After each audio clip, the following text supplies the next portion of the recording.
옆에 계신 분 인사합니다. 주님의 이름으로 사랑하고 축복합니다. 주님의 이름으로 사랑하고 축복합니다. 오후에도 또 예배드리는 우리 성도님들에게 하나님께서 은혜와 복을 더하여 주실 줄 믿습니다. 이제 복 얘기 나왔는데 이제 아침 말씀 전하고 또 오후에서 이제 묵상하다가 이제 그런 생각을 하게 된 거죠. 우리가 전할 것이 뭐예요? 복음입니까? 복입니까? 복음 맞아요? 근데 뭘 전하십니까? 복음을 전하십니까? 복을 전하십니까? 네. 복을 전할 때가 참 많이 있어요. 예수 믿으면 복 받아요. 뭐 이렇게 복이 여러 가지가 있어요. 우리가 그런 얘기를 참 많이 해요. 이거 뭐 틀린 말은 아니고 잘못됐다라기보다는 좀 우리가 정확하게 좀 알아야 될 부분이 있다. 그래서 말씀을 또 한 주간 준비하면서 우리가 전할 복음, 계속해서 이제 복음에 대한 이야기를 듣잖아요. 예수 그리스도가 복음이고 우리가 전해야 할 것도 복음입니다. 복이 아니라 복음인 겁니다. 근데 예수를 믿으면 복을 받아요. 그죠? 복을 받아요. 그러니까 그 복도 전하는 것이 맞긴 하는데 실제적으로 우리가 전해야 할 것은 복음입니다. 자, 복음은 우리가 잘 아십니다. 그럼 우리가 예수 믿으면 복 받아요 하는 그 복은 뭐예요? 그러면 예수 그리스도 또 복이 뭐예요? 예수 믿으면 복 받는다 그러잖아요. 그게 뭐예요? 어떤 복 받아요? 근데 제가 귀가 먹어갖고 잘 안 들려요. 구원. 너무 답을 빨리 말씀하시면 안 되잖아요. 네. 네, 맞아요. 구원이에요. 우리가 복 그러면 우리가 생각하는 사실 솔직히 말하면 복 받는다. 그럼 어떤 걸 말해? 내가 아침에도 말씀드린 것처럼 내가 보여지는 것, 내가 만족할 만한 것들, 그러니까 내가 필요한 것을 얻는 게 복이죠. 우리가 명절 때 부모님들을 만나고 자녀들을 만났을 때에도 서로 선물을 주고 또 받기도 하죠. 사람 이웃 간에도. 그런데 선물이 어떤 게 좋아요? 뭐 선물을 다 줬다고 다 좋은 게 아니에요. 내가 필요한 것을 줘야지 진짜 선물이에요. 그거 액수가 비싸든 적든 상관이 없어요. 제일 좋은 선물은 뭐예요? 예, 감사합니다. 맞아요. 저도 그 얘기 하려고 그랬는데. 예. 제일 좋은 건 돈이에요. 돈. 솔직해지자고요. 근데 그 선물도 마찬가지예요. 아무리 비싼 걸 줘도 이게 시큰둥할 때가 있어요. 별로 되게 필요 없어요. 그런 거는 정말 좀 그래요. 근데 별것 아니지만 내가 꼭 필요한 걸 주면 그건 정말 선물이 되는 거죠. 복도 마찬가지예요. 어떤 게 복이냐?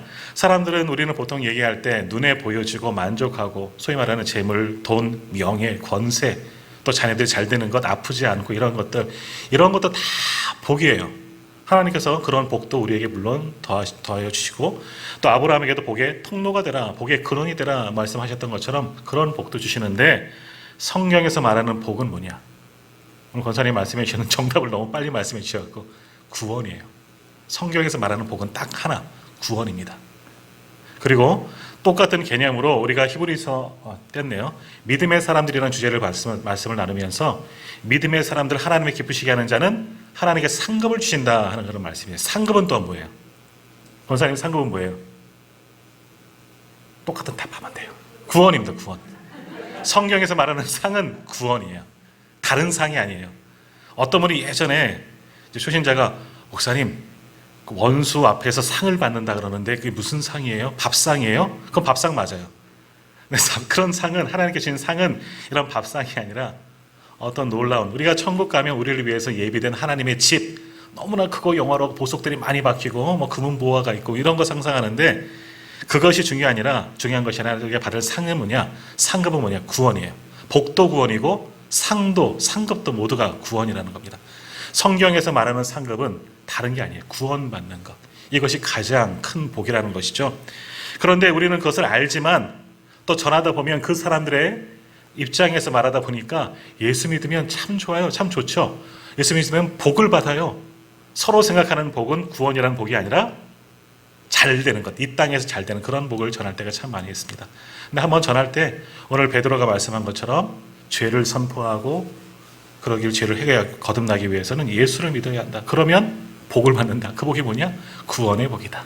그것을 선포하는 것, 그것이 우리가 전해야 할 복음이라는 겁니다. 복음을 전해야지 조금 변형돼서 음자는 빠지고 복만 전하면 좀 안 된다. 열심히 우리가 복음을 전하는 성도님들이 다 되시기를 바랍니다. 자, 오늘은 이제 사도신경 17번째 시간입니다. 그래서 오늘도 이제 삼위일체 하나님 중에서 성령 하나님에 대한 말씀을 함께 나누겠습니다. 추석 전에 이제 성령님에 대해서 먼저 말씀을 나눴는데, 성령님은 어떤 분이시냐? 삼위일체의 한 위격을 가지신 하나님. 지난번에도 말씀드렸지만 하나님이 제일 크시고요, 예수님이 좀 작고요, 성령님이 더 작은 이런 건 아니에요. 이단이에요. 삼신이에요. 삼신론이에요.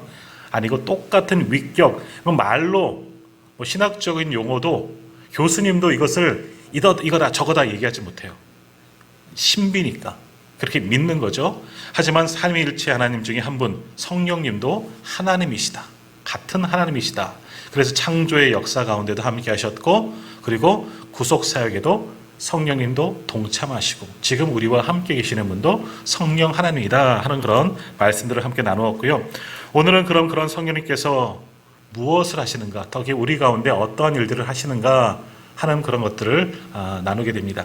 그러니까 우리가 믿는 성령 하나님이 누군지, 그분은 어떤 일을 하시는지 이 시간 함께 나누고자 합니다. 자, 보통 이 구원에 대해서 우리가 조금 더 이제 구원 얘기했지만 구속 사역이라고 그러잖아요. 구속 사역에 관해서 성부 하나님, 성자 예수님, 성령 하나님이 어떤 일들을 하느냐, 이렇게 정의를 합니다. 성부 하나님은 구속을 계획하시고, 성자 하나님이신 예수님은 구속을 완성하시고, 성령 하나님은 구속을 우리에게 적용시키신다. 신학적으로 이렇게 해석하는 분이 있어요. 적고 계시는 분들을 위해서 제가 한 번 더 말씀드리겠습니다. 성부 하나님은 구속은 구원 사역이에요. 구속을 계획하시고, 성자 하나님인 예수님은 구속을 완성하시고, 성령 하나님은 구속을 우리에게 적용시킨다. 계획하시고 완성하시고 적용하신다. 그러니까 이 모든 삼위일체 하나님의 구원 사역, 우리를 위한 구속 사역을 함께 동참하시고 이루시고 계획하시고 완성하신 분, 또 깨닫게 하신 분이 삼위일체 하나님입니다. 성령님은 전혀 무관한 게 아니에요. 하나님이 아들 예수 그리스도를 보내주셨다고 하나님만 하셨고, 예수님은 십자가에서 친히 죄를 담당하시고 죽으셨기 때문에 성자 예수님만 구원 사역에 관계하신 것이 아니라 성령 하나님도 이 일에 함께 하셨다는 겁니다. 삼위일체 하나님은 항상 함께 하시는 겁니다. 그러니까 오늘 우리가 예수님을 믿고 구원을 받게 하시는 분은 누구냐? 그분이 성령님이라는 거예요. 오늘 본문 한번 같이 읽어보도록 하겠습니다. 고린도전서 12장 3절 말씀, 3절 말씀 바로 위에 있는 말씀인데요. 12장 3절 같이 읽습니다. 그러므로 내가 너희에게 알리노니 하나님의 영으로 말하는 자는 누구든지 예수를 저주할 자라 하지 아니하고, 또 성령으로 아니하고는 누구든지 예수를 주시라 할 수 없느니라. 아멘. 말씀이 좀 어렵죠? 성령을 지난번에 말씀하기를 하나님의 영 또는 그리스도의 영이라고 나와요. 신학적인 용어로 하나님으로부터 나오고 그리스도로부터 나오고, 참 이게 말씀이 참 어려운데, 자, 예수님은, 우리가 구원은 예수님께서 십자가에 못 박히시고 우리의 죄를 다 사해 주셨죠. 그 예수를 믿으면 우리의 죄도 사함을 받고 구원을 얻게 됩니다. 하나님과 원수였던 우리가 이제 예수 그리스도의 십자가의 공로로 말미암아 하나님을 뭐라고 불러요? 이제는 하나님 아버지라고 부를 수 있는 큰 특권, 다시 말하면 뭐예요? 우리가 하나님의 자녀가 되는 큰 은혜를 입게 되는 거죠. 그래서 이제 지옥에 갈 사람들이 죄에서 해방되고 구원받아서 하나님 나라로 옮겨지는 큰 특권을 우리가 받게 되는 겁니다. 무엇을 통해서? 믿음을 통해서죠. 하나님이 하나님 되심을 믿고 예수 그리스도의 십자가의 그 보혈의 은혜, 그 공로를 믿으면 구원을 받게 되는 거예요. 그런데 이 믿음을 주시는 분이 누구냐? 이분이 성령 하나님이라는 겁니다. 이걸 잘 아셔야 돼요. 자, 그러니까 우리가 믿는 게 아니에요. 사실은 우리가 믿은 것 같죠. 내가 믿고 내 발로 교회에 나온 것 같지만 이 마음을 뭐라 그럴까요? 작동하시는 분은 성령님이시라는 겁니다. 성령님의 일방적인 역사하심을 통해서 우리를 믿게 하고 구원을 받게 하는 거예요. 그러니까 쉽게 말하면 우리에게 믿음이 생기게 하는 것, 믿을 수 있는 마음을 주신 것은 성령님이 하시는 일이다라는 겁니다. 내 스스로가 믿는 것이 아니라, 우리는 그렇게 다 생각하고 있어요. 내가 믿었기 때문에 지금 이 자리에 있고 교회에 다니고 신앙생활 하는 것이지만, 생각하고 있지만, 내게 믿음 주시는 분은 성령 하나님이시다라는 말씀입니다. 그것이 이제 3절에 있는 말씀인 거예요. 하나님의 영으로 말하는 자가 누구냐? 누구든지 예수를 저주할 자라 아니고 예수를 주시라 할 수 있다. 성령을 통해서 말하게 되는 거예요. 내가 믿음이 있는 것은 성령 하나님께서 내게 믿음을 주시고 내 마음을 움직이셨기 때문에 믿음을 갖게 된 것이다. 그러니까 구원은 뭐예요? 우리가 믿었기 때문에 구원을 받는 게 아니라, 좀 더 정확하게 말씀드리면 하나님 쪽에서 일하셨고 구원의 계획을 하셨죠. 예수님께서 십자가를 지셨고 우리 죄를 속해 주셨죠. 구속해 주셨죠. 성령님께서 우리 가운데 오셔서 믿음을 주셨기 때문에 우리가 믿고 이 모든 것들을 믿고 구원에 이르게 되었다라는 겁니다. 그러니까 하나님께서 나를 구원하시고자 하나님께서 친히 일하셨다는 겁니다. 그 믿음을 주시는 분도 성령 하나님이시다. 우리는 내가 믿는 것 같지만 내가 믿는 게 아니에요. 성령이 내 마음을, 나를 만져주시고 나를 변화시켜서 믿음 주시는 거예요. 그러니까 어떤 분들은 오랫동안 전도하고 복음을 전해도 성령님이 들어갈 틈이 없으니까 거부하는 분들이 있고, 또 오랫동안 신앙생활 한 것처럼 보여지지만 여전히 성령이 내주하지 않도록 내 마음을 닫아버린 분들은 오래 믿음 생활했지만 믿음이 생기지 않는 그런 분들도 있다는 겁니다. 믿음이 우리에게 오는 것은 성령님의 움직이심, 성령님이 하시는 일이다라는 겁니다. 그리고 성령님이 또 무슨 일을 하시는가? 요한복음 15장 26절에서는 이런 말씀을 하십니다. 내가 아버지께로 너희에게 보낼 보혜사 곧 아버지께로부터 나오시는 진리의 성령이 오실 때에 그가 나를 증언하실 것이요 라고 말씀합니다. 예수님이 하신 말씀이죠. 성령은 진리의 영이신데 그가 나를 증언하신다. 예수님에 대해서 말씀하시는 분도 깨닫게 하시는 분도 역시 성령님이 하시는 일이고, 성령님이 우리에게 말씀하셨기에 우리가 들을 수 있고 믿게 되었다라는 겁니다. 그러니까 성령님께서 하시는 일 중에 가장 중요한 것 중에 하나는 뭐냐? 예수님을 증거하시는 일, 우리로 깨닫게 하시는 일을 성령님께서 하신다.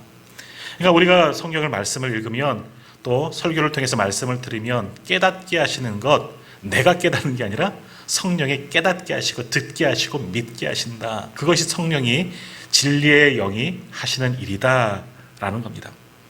그러니까 우리가 성령으로 충만하게 살게 되면, 성령 충만은 뭐예요? 성령을 내 안에 모시면 내주하신다 표현하잖아요. 성령에 우리가 충만하게 임하게 되면 성령님이 우리에게 지혜를 주시고 진리를 알게 하시기 때문에 예수님에 대한 모든 것들, 하나님에 대한 모든 것 더 깊이, 더 많이, 더 넓게 알아갈 수가 있다는 겁니다. 내가 똑똑하고 내 믿음이 좋아서가 아니라 성령이 그렇게 우리를 변화시켜 주시기 때문이라는 겁니다. 그래서 성령을 요한복음 14장 17절에서도 진리의 영이라 말씀하는 겁니다. 성령을 통해서, 성령 충만하여서 성령을 통해서 성경의 말씀도 깊이 많이 넓게 알 수 있도록 정확하게 우리를 깨닫게 하시는 분이 성령님, 그것이 성령님이 하시는 일이다라는 겁니다. 자, 그러면 성경을 깊이 알고 넓게 알고 많이 아는 것, 예수님에 대해서, 하나님에 대해서 분명히 알게 하는 것은 무엇을 하기 위해서? 우리가 그렇게 살아가도록, 말씀이 주시는 대로 순종하며 살아갈 수 있도록 깨닫게 하시는 겁니다. 알고 끝나는 것이 아니라 하나님이 이런 분이시지, 예수님이 이런 분이시지, 성경이 이것을 말씀하시는지 듣고 깨닫고 변화되고 말씀을 붙잡고 살아가도록 우리를 인도하시는 분이 바로 성령 하나님이시다라는 겁니다. 그러니까 중요한 건 뭐예요? 성령 하나님을 믿는다는 것, 내 안에 성령님 오셔서 이러한 일들을 하여 주십시오 하는 것을 믿는 겁니다. 나를 변화시켜 주시고 내 안에 내주하셔서 내가 성령의 사람으로 모든 것을 믿고 변화될 수 있도록 맡기는 것, 그것이 나는 성령을 믿습니다 하는 그런 고백이 되는 겁니다. 또한 요한복음 16장 14절에 보면 성령님은 예수님의 영광을 드러내는 일을 또한 하십니다. 요한복음 16장 14절 제가 읽겠습니다. 그가 내 영광을 나타내니 내 것을 가지고 너희에게 알리시겠습니다. 그가 성령님이시죠. 성령님이 내 영광을 나타내니 예수 그리스도의 영광됨을 우리에게 보여주시고 증거하시는 분이다. 그러므로 성령이 하시는 일은 우리를 변화시켜서 예수 그리스도께 영광을 올리고 하나님께 영광을 올려드리는 일을 하게 하시는 분이 바로 성령 하나님의 또 다른 역할이다라는 겁니다. 그런데 우리를 어떻게 해서 하나님의 영광, 예수 그리스도께 영광을 올리게 하느냐? 이제 그것이 오늘 말씀의 제목이에요. 성령의 은사를 주시는 겁니다. 우리를 감동시키셔서 성령이 주는 선물이죠. 각 성도들에게, 각 성도들에게 은사를 부어오십니다. 은사를 주셔서 그 은사를 가지고 그리스도께 영광, 하나님께 영광을 드리는 삶을 살도록 인도하시는 분이 바로 성령님, 그분이 하시는 일이시다라는 거죠. 자, 한번 같이 읽겠습니다. 고린도전서 12장 4절에서 7절까지의 말씀. 이게 성령이 우리 가운데 오셔서 주시는 은사입니다. 같이 4절부터 7절까지 읽습니다.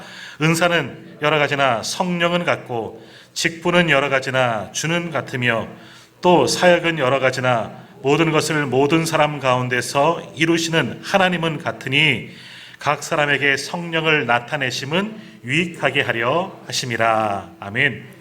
결국 우리에게 성령을 나타내시면 성령이 보여지도록 증거되어서 은사가 주신 것은 뭐냐? 유익을 위해서.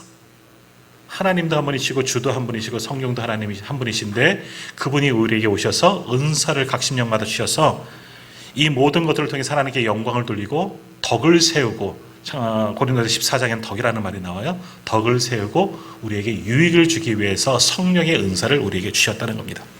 그래서 그 이하의 말씀, 8절 이하의 말씀을 보시면 은사에 대한 이야기 쭉 납니다. 어떤 분에게는 지혜의 은사, 또 믿음의 은사, 신유의 은사, 예언의 은사, 영분별의 은사, 방언의 은사, 방언 통변하는 은사 등등등을 주신다는 것이죠. 각 심령에게 모두 다 똑같이 주는 게 아니라 각 사람들마다 하나님께서, 성령님께서 은사를 나누십니다. 고린도전서 12장에도 은사에 대한 이야기가 나오지만 로마서 12장에도 보면 또 은사에 대한 이야기가 또 나오고요. 에베소서 5장인가요? 거기에도 짧게 은사에 대한 이야기가 나옵니다. 은사는 성령이 주는 선물이죠. 그런데 왜 주시느냐?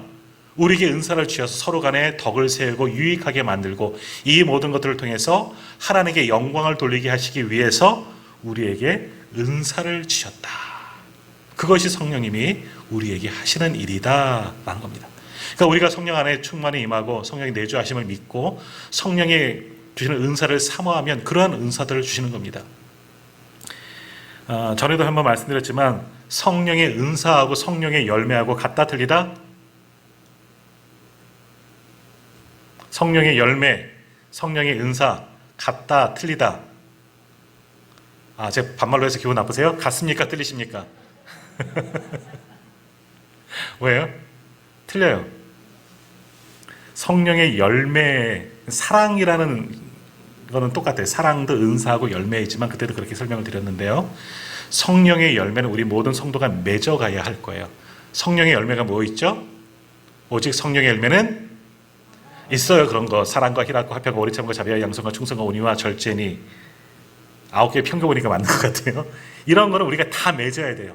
어느 한 부분만 맺는 게 아니고 나는 사랑의 열매만 맺을 거야, 나는 절제의 열매, 나는 인내의 열매만 맺을 거 아니라 성령의 열매는 우리 성도들이라면 다 맺어야 되는 거예요. 성령이 바라시는 거니까. 성령의 열매는 우리가 다 맺어야 되는 거예요. 그런데 성령의 은사는 달라요. 모든 은사, 이것을 내가 다 가질 수가 없어요. 물론 그러신 분도 있겠지만 대부분 그렇지 않습니다. 특별한 은사를 각 성도들에게 나누어 선물 은처럼 나누시는 겁니다. 그러니까 은사는 다 틀려요. 다 가질 수가 없어요. 다 가질 필요도 없고 다 감당할 수 없기 때문에. 그러니까 성령의 은사는 성령의 선물로 주시기도 하고 또 하나는 나중에 사라지기도 하고 원하면 주시기도 하고. 예를 들어서 방언 같은 것, 방언의 은사 같은 것 간구하고 원하면 주셔요. 우리 알파 하셨을 때 은사를 받으신 분도 계시고 안 받으신 분도 계시겠지만 이런 수련회 같은 통해서 어떤 집회 기도하다 보면 방언의 은사를 주셔서 입술이 열려질도록. 그러니까 오늘 아침에 보았던 오순절 성령 사건도 뭐예요? 성령이 강권적으로 그들의 입술을 주장하셔서 방언을 주신 거잖아요. 성령이 주시는 거예요. 안 주실 수도 있어요. 안 받았다고 해서 내가 믿음이 없냐? 아니에요. 믿음이 좋은 사람에게만 주시고 믿음이 별로인 사람은 안 주시냐? 아니에요. 성령님의 마음이에요. 엿장수가 하루에 가위질 몇 번 한다? 엿장수 마음대로 다 하시잖아요. 성령의 은사는 누구에게 주신다? 성령님 마음이시죠. 그러니까 성령의 은사를 간절히 사모하면 원하시면 주시기도 하지만 안 주실 수도 있어요. 그건 성령의 마음이시니까요. 아무튼 이 은사를 주시는 것은 뭐냐? 이것을 통해서 하나님께 영광을 돌리고 예수 그리스도의 이름을 높이고 영광을 위해서 서로의 덕을 끼치고 유익되기 위해서 이런 은사들을 골고루 나누어 주신다는 겁니다. 잘은 몰라도 우리 모두는 다 이미 은사를 받았습니다. 각 신도들마다 당도들마다 다 은사를 주셨다는 겁니다. 근데 내 은사를 아직 찾지 못하는 것이 문제죠. 내가 무슨 은사를 받았나? 보여지는 것만 은사가 아니에요. 우리는 은사가 방언만 얘기하는데 방언만이 은사가 아니에요. 내가 불쌍한 사람을 보면은 못 견디하는 것도 긍휼의 은사를 돕는 거예요. 돕는 은사를 주시는 거예요. 이런 은사들이 있어요. 근데 그것을 잘 알고 우리 전에 성경 공부하면서도 한번 해봤지만 은사 테스트 한번 해봐서 야 내가 이런 은사가 있구나 이런 것도 한번 점검도 해봐야 한다는 겁니다. 자, 에베소서 4장 12절에서 16절 말씀을 보면 이제 성경이 예수님의 영광을 드러내는 일에 대해서 어떻게 드러내느냐 좀 더 구체적으로 설명하고 있는데 한번 좀 찾아서 같이 읽도록 하겠습니다. 에베소서 4장 12절에서 16절까지의 말씀, 신약성경 314쪽. 에베소서 4장 12절에서 16절까지의 말씀.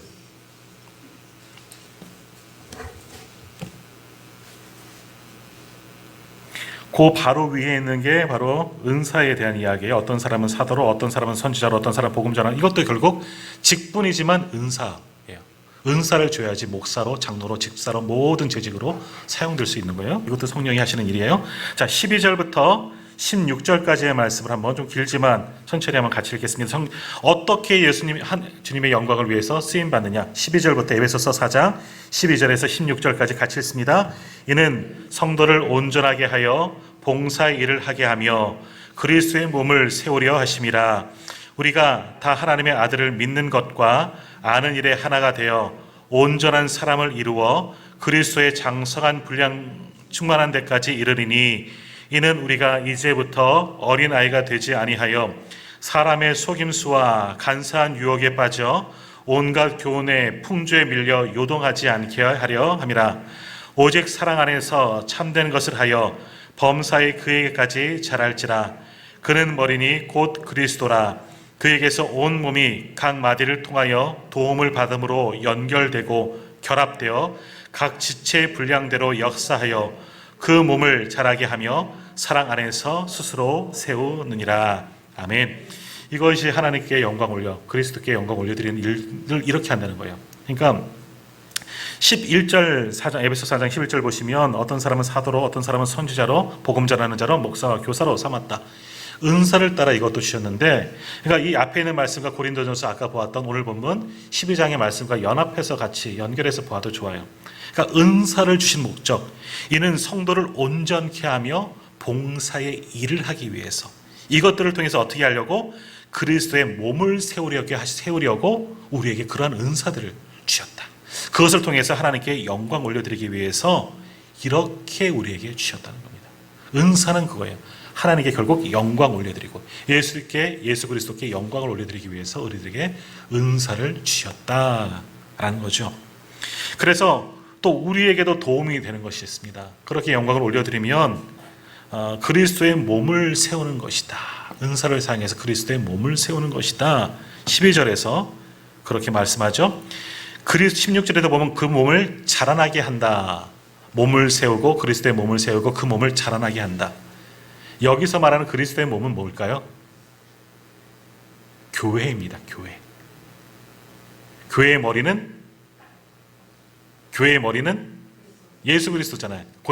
그리스도의 몸은 교회인 거예요. 그러니까 결국 뭐예요? 그렇게 하나님께 영광 올려드리며 우리에게 주신 은사들을 열심히 수고하고 사역하면 그리스도의 몸을 세워나가는 것, 교회를 세워나간다는 거예요. 교회가 자라게 되고 부흥하게 되고 온전한 교회로 거듭나게 되는 것.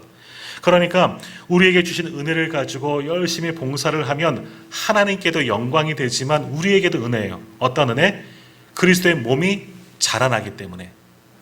그게 뭐예요? 교회가 부흥하고 성장하게 된다는 겁니다. 그것이 우리를 통해서 하나님께 영광 올려드리는 일이라는 거죠.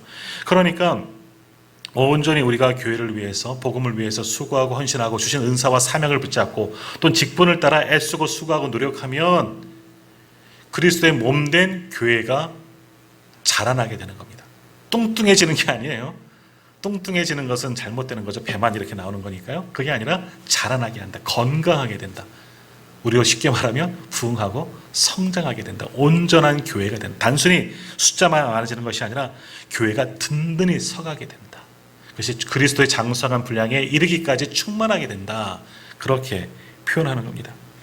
그러니까 우리로 말미암아 우리가 주신 사명 붙잡고 은사와 직분과 주신 모든 것들 붙잡고 충성하면 하나님께서는 영광이요 우리에게는 은혜, 교회는 부흥하고 성장하고 든든히 세워지고 온전히 자라나게 된다. 그리스도의 장성한 분량까지.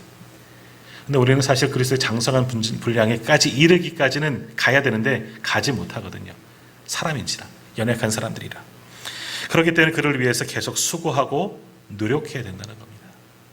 그래서 그렇게 그리스도의 몸을 자라나게 하기 위고 교회를 성장케 하고 하나님께 영광을 올려드리도록 우리에게 주신 것이 뭐냐? 그것이 은사라는 겁니다. 성령의 은사. 다시 이제 오늘 본문 고린도전서 12장 말씀을 한번 다시 보십시오. 7절 말씀. 7절 말씀 다시 앞으로 넘기셔서 고린도전서 12장 7절 같이 읽습니다. 각 사람에게 성령을 나타내심은 유익하게 하려 하심이라. 아멘. 결국 은사를 주신 것은 하나님께 영광, 교회는 건강하게, 그리고 성도들에게는 서로에게는 유익하려고 이 모든 은사들을 우리에게 주셨다라는 겁니다. 그렇게 됨으로 말미암아 하나님께서 영광을 받으시는 거죠. 예수 그리스도께 영광이 돌아가게 되는 것이다. 이 모든 일을 주도하시는 분, 주관하시는 분 누구다? 그분이 바로 성령 하나님이시라는 겁니다. 내가 되는 것이 아니고 성령님께서 그렇게 우리를 만드시는 겁니다. 성령으로 충만하게 채우시고 성령의 은사를 주시고 믿음도 주시고 감당할 힘도 더하여 주시고 합력하여 일할 수 있도록 도와주시고 우리를 위해서 기도하시고 지혜롭게 하시고 깨닫게 하셔서 우리가 모든 것들을 통해서 하나님께 영광이 되어지고 주와 복음을 위해서 사용되어지고 그래서 교회도 든든히 서가게 되고 성도들 간에 서로의 덕을 세우고 유익하게 그렇게 만드시는 분이 바로 성령님이 하시는 일이다. 그러므로 오늘도 우리 가운데 이미 성령이 임재하신 줄 믿습니다. 그 성령이 우리 가운데 분명히 임하셨어요. 그걸 믿으셔야 돼요. 나는 성령님을 믿습니다. 항상 사도신경 고백하잖아요. 나는 성령을 믿는다는 것은 성령이 나와 함께 하시고 내주하시고 우리 교회에도 임재하신 것을 믿는 겁니다. 나에게도 직분과 사명을 주셨고 여러 가지 봉사 일들 감당할 수 있도록 내게 모든 것을 채워주셨다는 겁니다. 그럼 믿으면 어떻게 돼요? 알면 아는 것을 끝나는 것이 아니라 적용해야 되는 거죠. 내게 주신 은사를 쫓아 또는 직분을 쫓아 사명을 쫓아 주와 복음을 위해서 교회를 위해서 헌신하고 수고해야 되는 겁니다. 그것이 하나님께 영광이 되어지는 일이다라는 겁니다. 바라기는 오늘 예배드리는 저와 우리 모든 성도님들 성령 충만함을 통하여서 또 성령이 주시는 은사를 통해서 하나님께 영광을 돌리고 그리스도의 영광을 돌리는 우리 모두가 다 되시기를 주님의 이름으로 축복합니다. 그렇게 감당할 수 있도록 더 큰 성령의 은사, 더 많은 성령의 능력을 분명히 덧입혀 주실 줄 믿습니다. 더욱이 우리가 계속해서 수요일날 로마서의 말씀을 보지만 이제 8장에 나오잖아요. 모든 것이 합력하여 선을 이루느니라. 감당할 수 있도록 성령님도 우리와 합력해서 일하신다니까요. 우리 성도들끼리만 사람들이 아둥바둥 하도록 너희들만 합력해가 아니라 하나님께서 우리와 합력하여 주시는 겁니다. 우리를 위해서 말할 수 없는 탄식으로 기도하시고 우리를 깨닫도록 지혜 주시고 능력 주셔서 감당할 힘을 더하여 주는 겁니다. 그러므로 성령 안에서 이제 한 마음 한뜻 되어 귀한 교회를 세워나가고 주 하나님께 영광 올려드릴 수 있는 우리 모두가 다 되시기를 간절히 소망합니다. 함께